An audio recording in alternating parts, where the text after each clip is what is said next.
God has in store and how he's going to minister to the broken, the hurting, the addicted, and more importantly, the lost in this town, in this area. And I'm excited that he's called us to the forefront.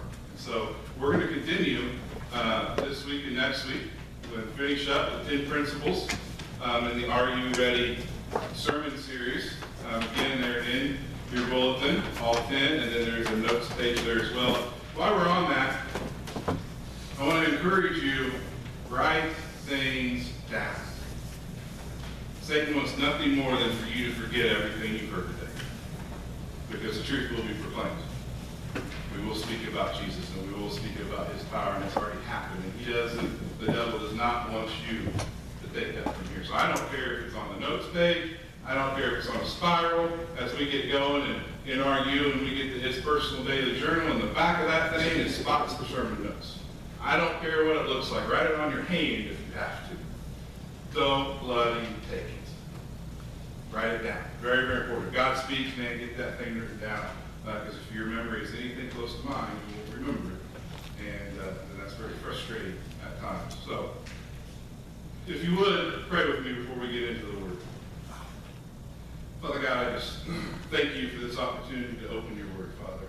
I thank you for the vessel that you created in Reformers Unanimous, Father, and just what you're going to do through this vessel, Father, and through us as just humble servants, Father. And I just pray as we continue to prepare our hearts and our minds and our understandings, Father, that you just speak loudly, you speak clearly, Father, that we don't see anything but what you see, and that we don't do anything but what you called us to, Father.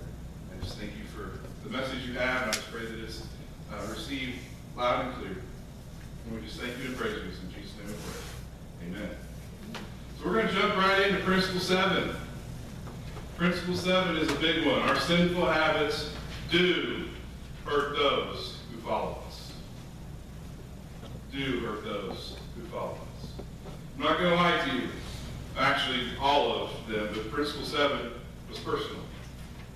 And we're going to talk about that here in just a minute. But you see, the world says that your sin is yours. It's your sin. If it only hurts you, go for it, right? What do they cover that up with? YOLO, you only live once, right? On this earth, we're staying, right? We're eternal beings.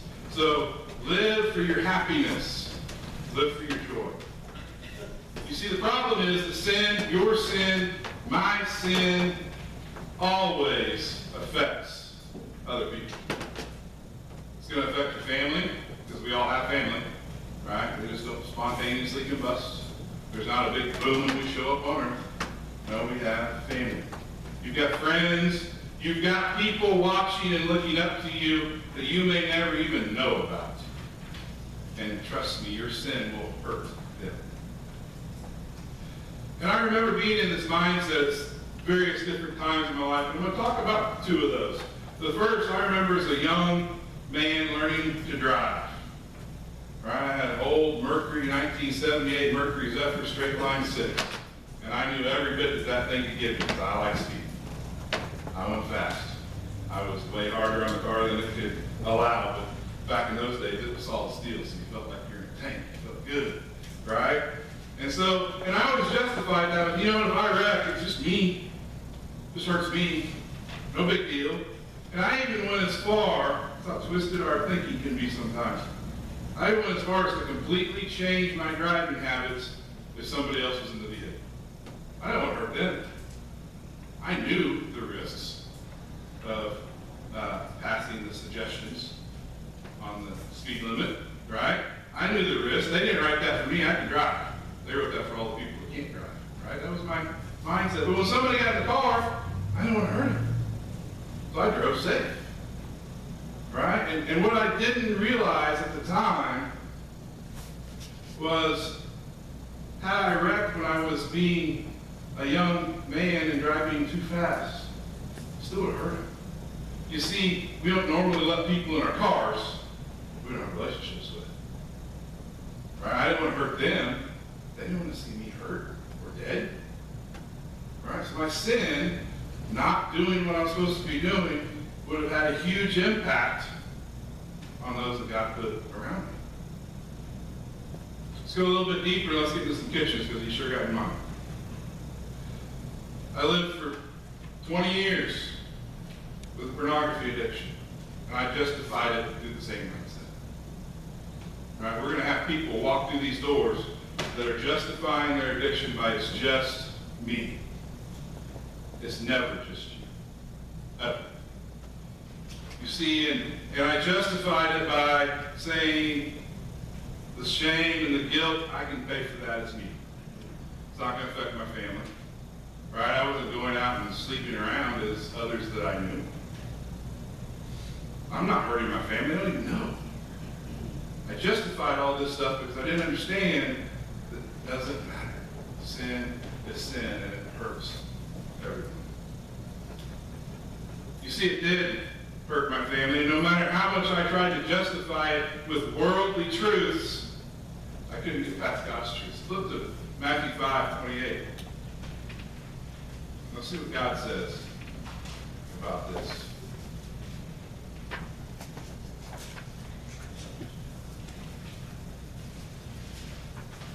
I can tell you from personal experience when I realized what Matthew 5:28 meant, it hit me like a ton of bricks.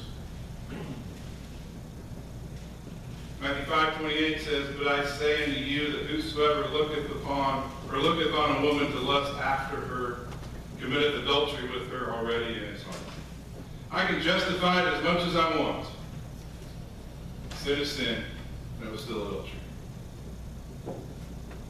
And I can tell you through my reconciliation process of doing what 1 John 1:9 says and confessing of that and repenting of that, God made it very clear it wasn't just my mess.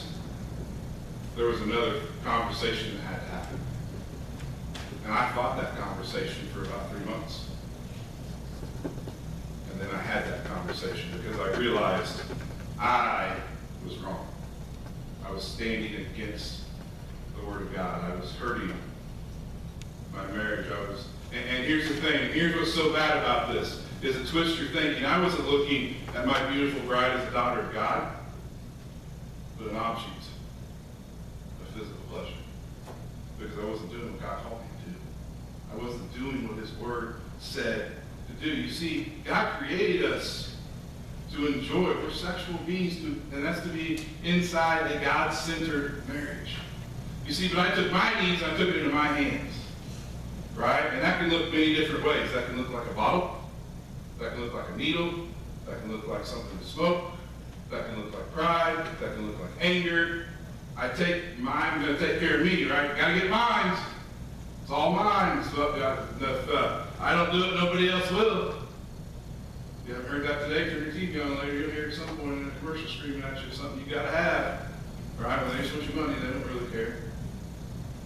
You see, when I lived away from the truth, I didn't realize what I was risking. Didn't realize what I was risking. Wouldn't have done it if I realized what I was risking. So I was risking my entire earthly family. She had every right. Every right. Because that's enough. When I finally broke, it wasn't me. God broke me. But that wasn't what happened. You see, when I realized that my sin could have ruined my marriage, and therefore would have ruined my marriage, it would have ruined the relationship with my boys. I've been there from the other side. But that's not what happened. You see, my beautiful bride showed me the love and forgiveness of Jesus. She forgave me the same way that God forgave her. And you want to know how powerful that is? At that moment, I understood what it meant. At that moment, I understood not only how much she loved me, but how much God loved me. Why? I walked the path He called me to walk. He clearly said, you got to talk. And you got to understand that your sin has a direct impact on those around you. You see,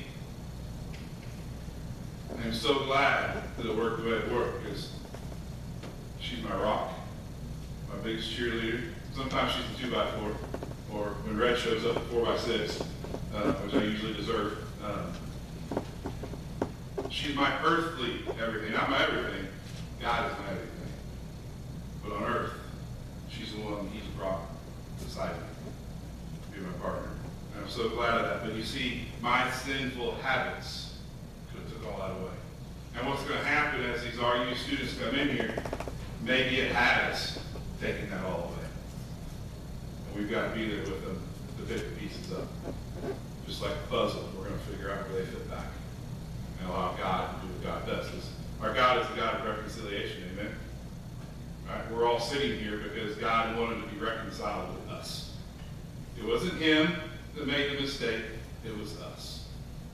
And what he said, Jesus, go die so we can be reconciled. That's pretty big. If you ever think your sin doesn't affect anybody, that hurt. Your sin surely affected Jesus because we drove the nails. Our sin always affects other people. And I want to give you a biblical example. We're not going to dive into this as much as we could. This could be a long time in and of itself. We're going to turn to 2 Samuel chapter 11.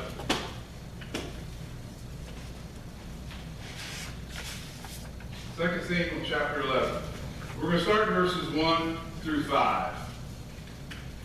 2 Samuel 11, 1 through 5. We're going to see how sin has some real effects.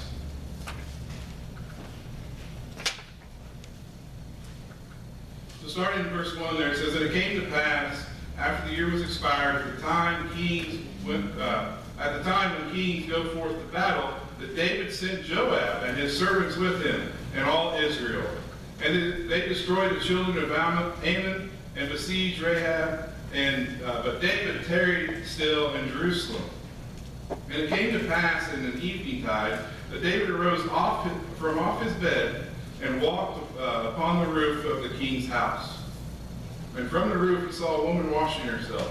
And the woman was very beautiful and took to look upon. And David sent and inquired after the woman. And one said, Is that not Bathsheba, daughter of Eliam, the wife of Uriah the Hittite? And David sent messengers and took her, and she came in unto him, and he lay with her, for she was purified from her uncleanness. And she returned to her house, and the woman conceived, and sent and told David, and said, I am with child. So, David, God set himself a man after God's own heart. David is going to learn a very valuable lesson here, that sin affects everyone. He's first sinned by not being where he's supposed to be. At the time when kings go forth to battle. David go forth to battle? Nope, he sent people. He sent Joab and the soldiers. You see, he stayed. He was to be at battle, but he decided to stay home. And I was thinking, and I want to ask you this question, how many times does sin strike us when we're somewhere we shouldn't be? If we're hanging out at the bar, why should we expect to end up with anything but trouble in sin?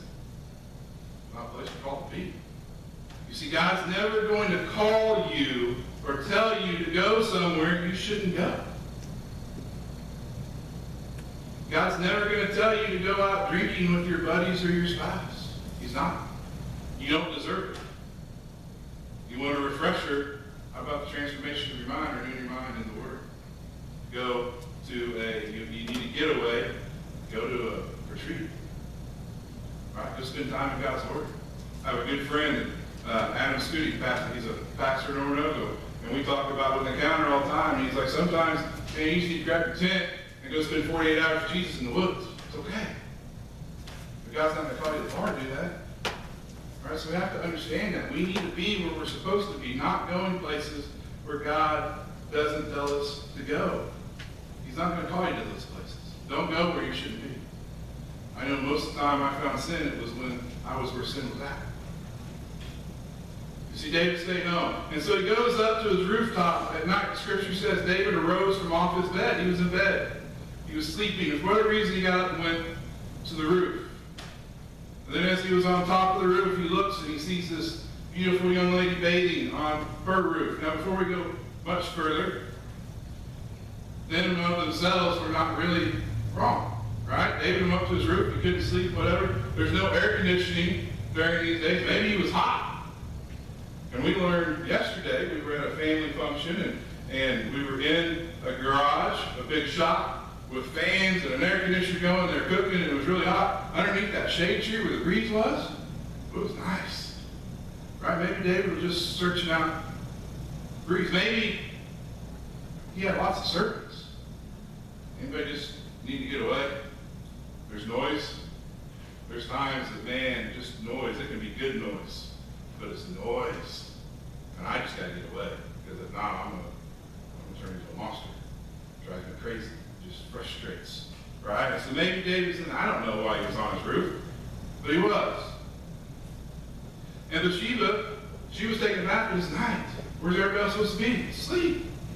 Right? Maybe she's taking the bath on the roof for the same reason. It's hot. Plus, there's no lights to turn on. Right? Maybe she's using the light. I don't know why she's there. But where the sin happened is David took a second glance. Not only take a second glance, he went and inquired of her. So we see the temptation happens. How many times does it happen in our life? It's right there. We can't do anything about it. We've seen it. It's there. Do we look away and chase God? Or do we inquire a little further? I just want a little more information. Right? So he finds out not only is she married, she's married to one of his soldiers. He said, bring her anyway. When the king says it happens. You see, and he called her for one reason. Lust. That was the intention, and that's what happened, right? We read that in the scripture. That's what happened. And then, so the sin happened, but it began as a thought that led to a desire, that led to an action. That's how it works. We're tempted of our own desires. Then we think, oh, that's a good desire. I think that's okay. I may have spent some time justifying it, but then it's going to lead to action. And once it leads to action, it's happened. Right? And so then, Bathsheba, I always say calls, there's no phones back then, but Bathsheba says, hey, we got a problem, Dave. I'm a child. I'm a child. And so now we see how this turns even more. You see, and here's what happens. The students that are going to come in here in about 3 weeks are going to be where David is. They screwed up. They know they screwed up. David knew he was in hot water here. Now he was trying to cover up, and we'll talk about that. He wasn't searching for the real answers. But they're going to come in here, and they're already at the spot where she's pregnant.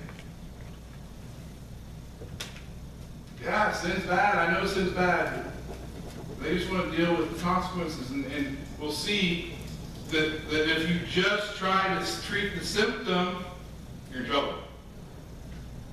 What did David do? He just tried to cover it up. So, if you look at it, I'm going to encourage you during your secret time place to read 6 through 27, the rest of 11, and actually I would challenge you to read 12 as well to see what happens when Nathan confronts. But I'm going to kind of just walk through here for time's sake. But you see, David goes into cover-up mode. And I don't know about you, but I've been there.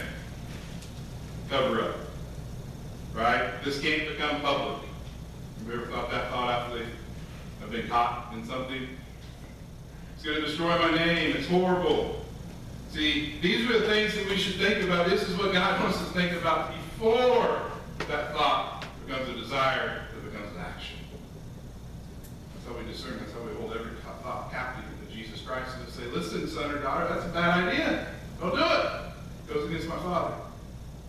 All right, but we shut that off sometimes, and then we end up in a bad mess. So, David sends for Uriah because, you see, his plan is there's no paternity testing during this time. There's no DNA. He said, I'll just go get her husband for more, and he'll go and do what husbands do when they're apart from their wives, and it'll be okay. But he didn't count on Uriah being a good guy. So he calls him back, right? And he thinks, well, he'll just go home and he'll spend time with his wife, and he'll just all be taken care of. But Uriah says, how can I sleep in my own bed and enjoy my bride when my fellow soldiers and my commanding officers are in danger and sleeping in tents and at war, where David should have been? He would have been there. This whole thing doesn't happen. So David says, all right, and this is how it works, right? David says, well, I'm going to step it up a little bit further. You ever been there, the first cover